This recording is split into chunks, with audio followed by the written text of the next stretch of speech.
ZipRecruiters has come on board as a proud sponsor of Without Warning podcast. Use code WOW and search for jobs anytime, anywhere. I know many of my listeners have said they wanted to become a private investigator or researcher. If you're looking, use ZipRecruiter's code word WOW. Let's support the sponsors that support Without Warning. The Lauren Agee case was hastily closed by authorities, but many questions remain. Come behind the curtain with private investigator Sheila Wysocki as she uncovers the truth about what happened to Lauren. This is Without Warning. Warning: the following episode contains details about sexual violence and elements that are graphic in nature. Are you afraid of Aaron? I'm afraid of the backlash. Like, I was telling him, like, what if these pictures come out and his text messages come out? Like, I've been just incriminated. I mean, I did. And he's told the truth. He's not going to be happy. As of right now, I'm not afraid. Mm-hmm. But I just don't want that feeling to ever come back.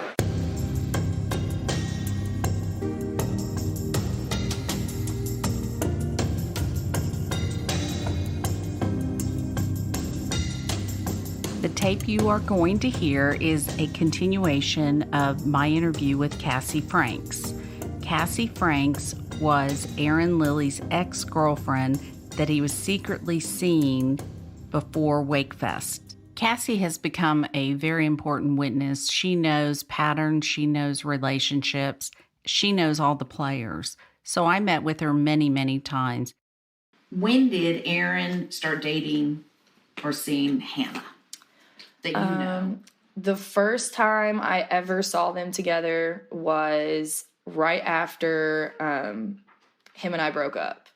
And it was because she was hanging out with the girls. She was a part of the little group of friends. And I never saw them, like, physically out together. I saw them in his car. And they were driving by the local bar that we all used to hang out with. And when they saw me sitting there, they drove past and kept going, and that's when I saw her in there.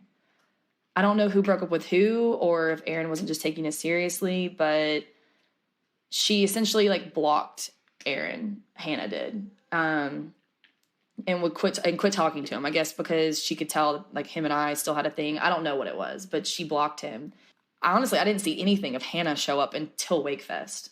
And that was the second round, and I didn't know anything about her at that point. This is a Facebook message that Aaron Lilly sent Lauren about a week before WakeFest, July 19th, around 2:05 p.m. Hey, stranger, I know this is random, and we only talked a handful of times when out, but I remember little Miss Hannah Palmer talking about how good of friends you two are. Her name came up in conversation here recently and more than once. In parentheses, all great stuff. But it had me thinking about her, and I guess she blocked me when we quit hanging out. ... I was just wondering how she's doing, and next time you talk to her, should tell her to unblock me. And of course, there's a smiley face. Understand, he was still dating Kassi at this point. So timeline-wise, it was January that y'all had your big fight, and the judge said, okay, you guys have to separate, right? Mm-hmm. And then you all secretly stayed in touch, correct? But he was dating other people at that time. Yes, without me knowing. And then in July, the big reveal of Hannah. Yes. And he rolled back around and wanted to start seeing me again. So we started the secret thing up again. And we did that all the way up until WakeFest. I left his house that morning. We had an agreement not to speak to one another unless we got drunk and something happened, that we would just be cordial because we weren't ready for people to know about us. The only person that did know about us was Samantha Arnold. The Thursday night that Kassi and Aaron stayed together, I asked Kassi if they had sex. The answer was yes. So he had sex with Kassi, left for WakeFest, and then showed up with Hannah. I left Friday morning and said, well, will I see you at WakeFest? And he was like, yeah, I'll be there. And I was like, I'm assuming the normal spot. And he was like, yeah, I'll see you there. And I texted him throughout the rest of the day. When I got to WakeFest, he was already there. The campsite was already built. Texted him, and he got it. So they can't say that there wasn't service because he got it. I remember where I was standing even. I was on the other, where the boat dock store is? Mm-hmm. I was literally on the other side of the wall looking up at the cliff on the boat dock store. Okay. And I was texting him there saying, oh, I see you're there at your spot. I said, campsite looks good. There's that Red Bull flag. And because we got the Red Bull flag at Bonnaroo together. So then he was like, yeah, I'll see you later, at the bar. And that's when I saw him, and he walked in with Hannah.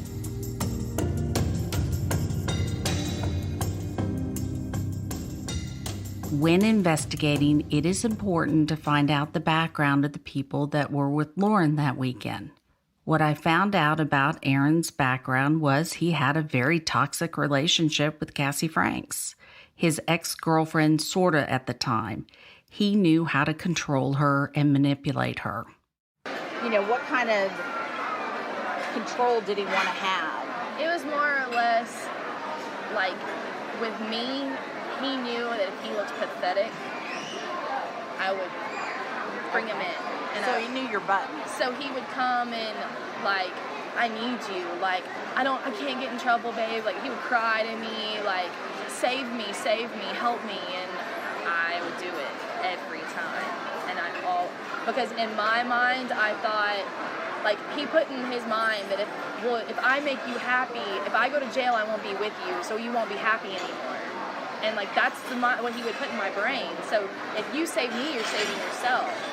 And I would take, and honestly, I still live by that to this day, almost in a way. Like, if I take care of other people, I'm taking care of myself because it makes me happy. Listeners have heard that Aaron Lilly has been with many girls, two of which were Kassi Franks and Hannah Palmer during WakeFest. On top of that, he was sending flirty text messages to Lauren. Saturday morning of WakeFest, a message came through to Lauren's phone from Aaron. Aaron says, quote, "It's Mac Daddy. Holla from the houseboat if you want $1." Now, that sounds like something he would do flirtatiously. I mean, that does sound like something he would do, but Lauren might have called him that just to be mean. But like I said, I called him Tyrone. Like, that was my nickname for him was Tyrone. But that was his alias with me. So, I mean, he probably had a different nickname with every girl he ever had something going on with.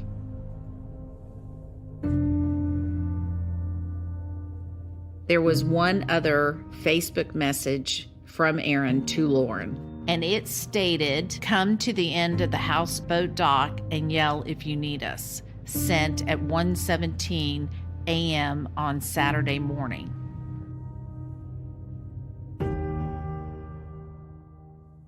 So would it surprise you if Aaron, I think it's pretty documented that he didn't look for her the next day. And I know, he didn't even look at all.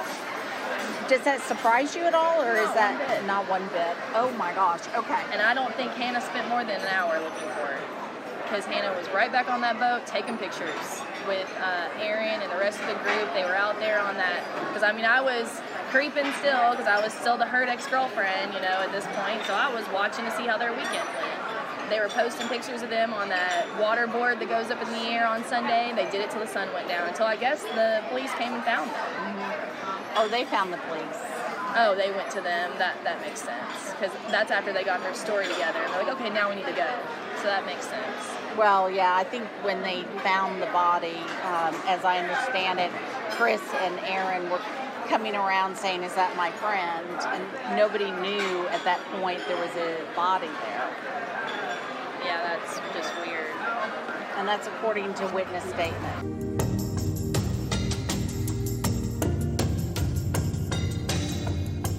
Well, okay, so to start this, say your name. LD. And how are you related to this case? I was at WakeFest whenever whenever the situation was going down. LD is a name that was mentioned in a previous episode by Aaron Lilly. LD was and is a good friend of Kassi's. Me and Kassi, we became friends. I met her through a buddy, and we rode motorcycles together. And so, yeah, we'll spend a day just riding around. But yeah, so we've been friends ever since. Me and Kassi, we were like Bonnie and Clyde. Everybody thought me and Kassi were together every time they seen us. But it wasn't like that. We're just really, really close friends. Kassi's family took me into their home, and they basically like took me, like they consider me family. Me and her family still really close. I spend Thanksgiving and Christmas with them. So the only reason why I even went was because Kassi asked me to go. And that was my first time ever hearing of WakeFest. I had 4 of my buddies with me. We all 5 went and checked out the cliff. Whenever we got up there, we introduced ourselves, and then that's when I met Chris Strout. Chris Stout. And then I met Hannah Palmer, and then I met Lauren. And then Aaron comes out of the tent, and I was like, oh my gosh. And then I told one of my buddies, I was like, yeah, we're gonna have to go. I don't do Aaron Lilly. We're not big fans of each other. Aaron Lilly and LD knew each other through Kassi. They didn't care for each other. They wanted nothing to do with each other, and they did not speak to one another. Tell me what the history is between the two of y'all. I know the whole, like, him and Kassi being together, and he was very, very abusive to Kassi. I know one time he did push her down the stairs, and that resulted to, police being called and everything. She told me about that, and then there's a bar called the Piranhas in Hendersonville that me and Kassi would go to, hang out, have beers, meet friends. And every once in a while, he'll be there. And he would say, like, his little snobby remarks to Kassi because, like, Kassi, she's just a really personal person. Like, even though she may not really agree with your lifestyle, or, like, if she doesn't even, like, really want to conversate with you in general, she will. She's really a really, really nice woman. And she's very personable. And she's very, like, open-minded, but she will tell you how it is at the same time. But he was like, he'll go to her and just, like, say all this stuff about me because I was living with her at the time, and he found out about it, and he didn't like that. And of course, everybody always thought me and Kassi were together, and because we're always together 24/7. I drive her car around and all this, and people would see that. Yeah, so he didn't like that. And I mean, but even before, like, I've never really had a conversation with the guy, like, ever. I've never spoken to him. He just didn't like me because of me living with Kassi and me and Kassi being friends. Like, I've never, ever, ever had a conversation with him. Even when Kassi was living with him? Yeah, no, at that time, I didn't know Kassi at that time when they were, like, dating. They had, I want to say that when me and Kassi had just met through my buddy Derek, me and Kassi and Aaron had just, like, broken up, I want to say. So Aaron and Kassi had their altercation when the police came. Mm-hmm. After that is when you all became friends. Yes, ma'am. Okay. And you would see Aaron at, like, Piranhas and other bars and stuff like that? Yes, ma'am. With Kassi. And then he had already found out that I was living with her and that we were friends. And I guess he just had his own thought of, like, what was going on. And it wasn't... He was jealous? Yes, basically. LD had heard about the cliff through Kassi. LD wanted to experience the cliff for himself, so he and his friends were able to have someone on a boat take him over to the cliff. Once they got on top of the cliff, LD and Aaron run into each other. LD and his friends weren't there very long, but the one thing that LD heard Aaron state still haunts him today. Whenever we were up there, there was a statement made that freaked me out even more. It was out of nowhere, out of the blue, and I don't know why it was said. And it was said by Aaron. And he stated that if anything was to ever happen up here, then it stays up here. Nobody's gonna say anything. And like, me and my buddies were just like, why did he just say that? I don't know. It came out of nowhere. We didn't know why he said it, and like nobody else said anything. It was just, he just came out and just said that, and it was freaky. But I don't know. Yeah, like why would you say anything like that? Like, do you know something like gonna happen, or like it's just because like it just looks really dangerous up there and you know that it's dangerous? I don't know. It was just a weird thing for him to say, just knowing like, or hearing his like violent past, and his temper, his being easily tempered, you know. So I mean, anything could have went down. Like, just the little, I feel like the little slightest thing just could have happened, and just probably could have set him off.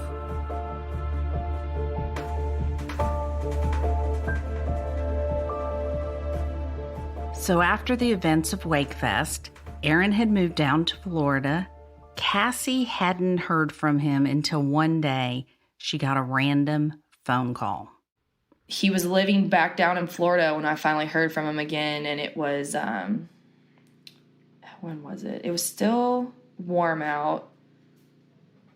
And he was talking about how much he missed me and loved me.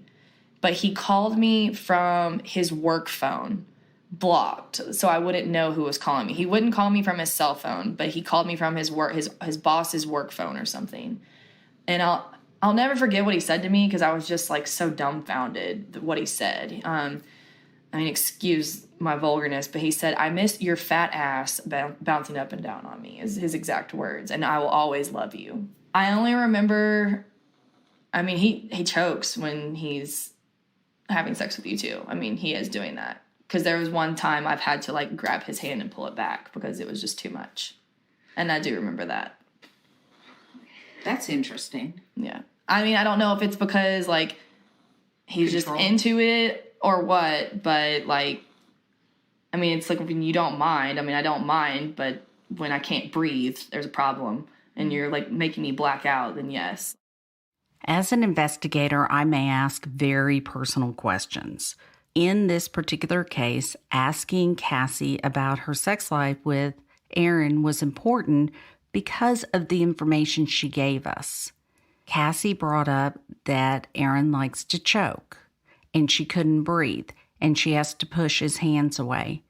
That becomes very important in this investigation. The only thing that I ever thought that was weird, that is weird in my opinion, he was all about like you being asleep kind of thing and waking you up. Like, you know what I mean? Like you'll be just asleep and then next thing you know, you can feel him touching you. And like, I always thought that was weird, but at the same time, I was like, well, he's my boyfriend, so it's not that big of a deal. Like, he's just waking me up.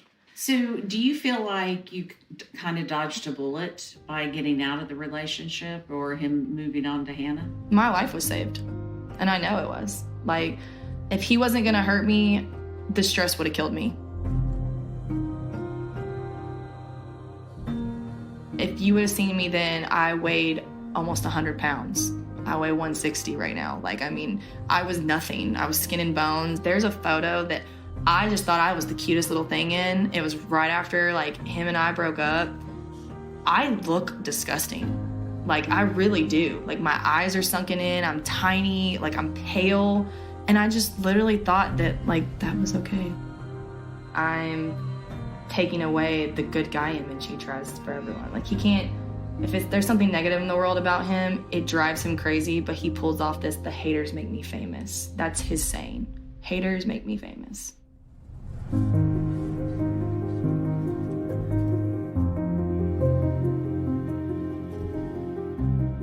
Kassi had a toxic relationship with Aaron. That is obvious. I asked Kassi, do you feel like you dodged a bullet with the events of WakeFest? Her answer is very haunting. She said, it saved my life. Okay, so you said this the other day, and I want you to kind of hear what I'm asking. So he beat you up. He choked you, beat you up to where you had bruises. And he did it a week later, tried to blame you, wanted you to keep quiet of all this stuff, but you don't think he's capable of violence and murder. I just don't think that, like, it took 3 years for him to do that, like, for him to hurt me. And I think love makes you do stupid things. And that's why I just feel like he didn't hurt her. Like, I just don't. But I really do believe in my heart that he's covering something up, or maybe he tried to stop something, or my honest opinion of what happened is I think he was trying to get to Lauren, like hit on her. Hannah woke up, saw what was happening, flipped out on what was going on, but blamed Lauren because she's infatuated with Aaron. And they got into like a fight, and Lauren got hurt and was either dead at that point because she got hurt, or they thought she was dead and she wasn't, and then maybe were like trying to hide it, and then they found out she wasn't dead, and like, what do we do now? You know, it's like that's the scenario that's in my mind.